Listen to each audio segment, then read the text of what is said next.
दोस्तों, जैसे कि मैंने बोला था कि ये जो ह्यूमन और एनिमल वाला टॉपिक मैंने उठाया था पिछले वीडियो में, उसको अभी इस वीडियो में रैप करने की कोशिश करूँगी।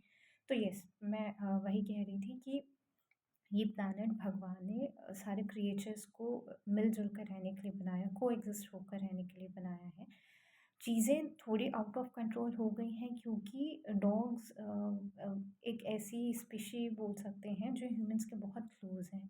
एट द सेम पॉइंट वो हमारे सबसे पुराने, सबसे बेस्ट फ्रेंड भी हैं। आप डॉग्स को लेके जितनी भी उनकी तारीफ़ करें आप, वो कम ही लगती है। चाहे क्या बोलते हैं, युधिष्ठिर और उसके डॉग की स्टोरी हो, या हमारे भैरव बाबा हैं, हमारे पशुपतिनाथ जी हैं, हमारे दत्तात्रेय हैं, हमारे साईं बाबा हैं, हर किसी का वाहन डॉग्स हैं। तो एक्चुअली प्रॉब्लम डॉग्स की नहीं है, प्रॉब्लम एक्चुअली है कि चीज़ें आउट ऑफ कंट्रोल हो गई, उनकी पॉपुलेशन ज़्यादा हो गई है। डॉग बाइट के जो केसेस आते हैं, वो उसके बहुत सारी रीज़न्स होते हैं। सबसे फ़ोरमोस्ट रीज़न तो ये होता है कि या देखो, चाहे इंसान हो चाहे जानवर हो, भूख सबको लगती है। और जब हम सफिशिएंट खाना नहीं खाते हैं तो हम चिड़चिड़े हो जाते हैं, हमारा काम में ध्यान नहीं लगता है। तो सोचो, उन पे भी तो वही चीज़ें बीतती है। हम तो इतने लकी हैं बोल सकते हैं ह्यूमन बॉडी में कि हम अर्न कर सकते हैं, हम खरीद सकते हैं, हम खा सकते हैं, हम पी सकते हैं।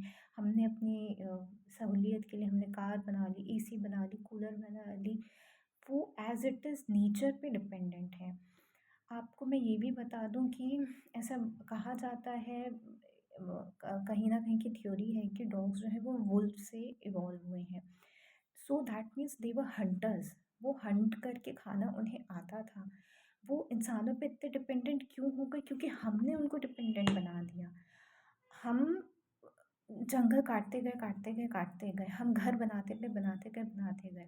तो कहीं न कहीं वो जो गैप था ह्यूमन और एनिमल के बीच में, ह्यूमन और डॉग के बीच में, वो क्लोज़ हो गया। तो ये हमारी रिस्पॉन्सिबिलिटी है कि हम उनकी केयर करें ताकि इस तरह की चीज़ें ना हों। पहले एक आज से 10 साल पुरानी अगर मैं बात करूँ तो एक मेंटालिटी थी लोगों की, अरे स्ट्रीट डॉग मतलब इन्फेक्शन होता है, अरे स्ट्रीट डॉग मतलब काट देगा तो मर जाएगा, रेबीज़ हो जाएगा। अरे स्ट्रीट डॉग मतलब बीमारियाँ उनके छूने से। ऐसा कुछ भी नहीं है। स्ट्रीट डॉग हो, इंडी डॉग कह लो आप, या एक ब्रीड डॉग हो, इन सब में सेम हेल्थ कंडीशंस होती हैं, सबको सेम इंजेक्शंस लगते हैं, सबका ही इनका बॉडी पूरी तरीके से सेम है, कोई भी डिफरेंस नहीं है। सो अब तो एनजीओज़ ने और हम सब ने मिलके इतना अच्छा काम किया है कि इतने सारे डॉग्स आज के डेट में वैक्सीनेटेड है, स्टरलाइज़ेशन बहुत मास ड्राइव चला ही रही है। तो चीज़ें ऐसा देखिए, ऐसा कोई प्रॉब्लम नहीं है जिसका सॉल्यूशन नहीं होता है।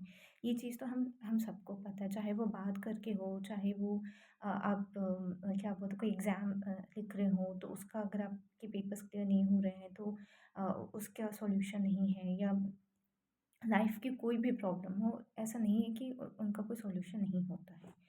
सो अ, अब जाके चीज़ें लोगों को समझ में आई है कि हाँ, क्या बोलते हैं, चीज़ें आउट ऑफ कंट्रोल हुई हैं, उनको कंट्रोल करना ज़रूरी है।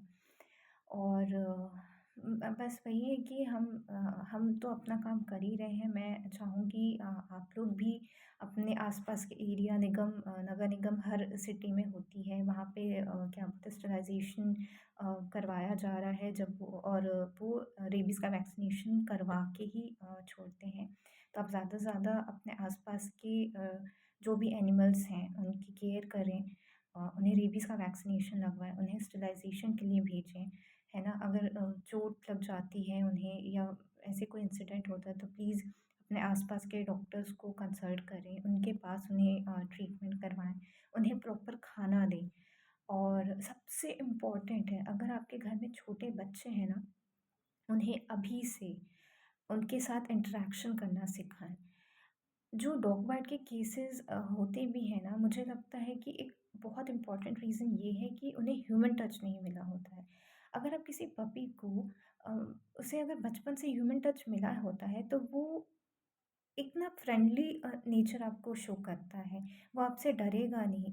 अच्छा, एनिमल्स तब काटते हैं जब वो डरते हैं। ये आप किसी भी डॉक्टर से भी पूछ सकते हैं या आप किसी भी वाइज़ मैन से पूछ सकते हैं। ह्यूमन्स में ऐसा होता है कि जब हम डरते हैं तो हम भागते हैं। लेकिन एनिमल्स में ऐसा होता है कि जब वो डरते हैं तो वो अटैक करते हैं। तो वही है कि आप बचपन से खुद भी और अपने घर के जो छोटे बच्चे हैं ऑफ कोर्स एक सर्टेन एज के बाद, ऐसे नहीं न्यूबॉर्न बेबी को आप इंटरेक्शन करवा रहे हो, वैसे नहीं कह रही हूँ मैं। बट उन्हें शुरू से बचपन से उनके साथ एक इंटरेक्शन करना सिखाइए, ताकि वो भी उनकी लैंग्वेज को समझें और हम भी उनके लैंग्वेज को समझें। तो ये भी एक बहुत इम्पोर्टेंट प्रैक्टिकल वे है उनको अप्रोच करने का, इस सिचुएशन को डील करने का, रादर देन कि अगर आपके घर के बाहर कोई डॉग आके बैठ रहा है तो आप उसे पत्थर मार रहे हैं या पानी मार के भगा रहे हैं। This is not the way. इससे वो डॉग भी गुस्से में आएगा और उसकी मेंटल वो ख़राब होगी। और वो फिर वो यार उनकी भी तो मेंटालिटी, उनकी भी तो थिंकिंग सोचो। अब यही होता है कि किसी के घर के सामने अगर कोई कुत्ता बैठा होता है तो ये उन्हें पत्थर मारते हैं या पानी फेंकते हैं। क्यों भाई क्यों? बैठा ही है ना, आपसे आपके घर का हिस्सा तो नहीं मांग दे रहा है। चलिए आपको कार निकालनी है या आपको बाहर जाना है तो आप शू शू करके हटा दीजिए या साइड में जाके थोड़ा सा खाना दे दीजिए, वो खुद ही हट जाएगा, है ना।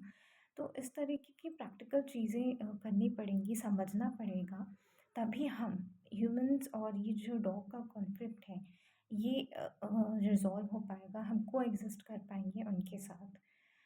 सो या थैंक यू, दैट्स ऑल। और भी डॉग से रिलेटेड जो भी मेरी नॉलेज है, मेरा एक्सपीरियंस है, वो मैं आपके साथ आने वाली वीडियो में ज़रूर शेयर करूँगी। मैं आपसे फिर से रिक्वेस्ट करूँगी कि अपने घर के छोटे बच्चों को आप खुद उनके साथ इंटरेक्शन करिए, उन्हें एक सेफ़ अप्रोच के साथ उनसे मिलिए, उन्हें खाना दीजिए, उनके साथ फ्रेंडली बिहेवियर रखिए, उन्हें मारिए-पीटिए मत, बेवजह पत्थर ना मारें, उन्हें पानी ना फेंकें और उनका वैक्सीनेशन करवाएँ, उनका स्टरलाइज़ेशन करवाएँ।